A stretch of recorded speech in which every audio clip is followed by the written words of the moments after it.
At the twilight's last gleaming, whose broad stripes and bright stars through the perilous fight o'er the ramparts we watched were so gallantly So John, streaming. he was a Binghamton alumni from 1994 to 1998. He was on the rowing team all 4 years. So we were the hosting organization, the Binghamton rowing team. And after he graduated from Binghamton, he joined the Marine Corps, and he became a New York State trooper.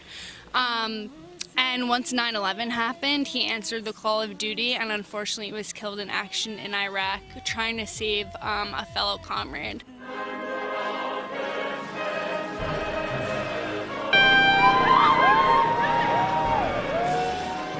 So we hold this 5K every year just in memory of him and to celebrate his spirit and the dedication that he showed for his country and all of the people that show their love for him and come out to this event every year. Oh God, Binghamton Rowing, where do I even start?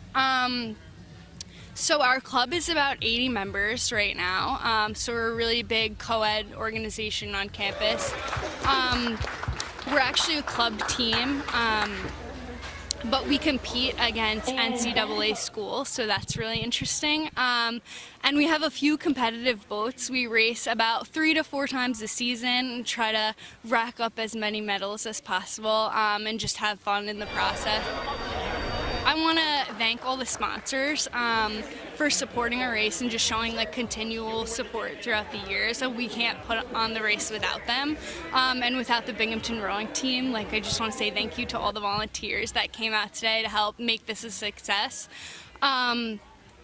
Yeah, and we're really happy with the turnout. Overall, it was a really successful day.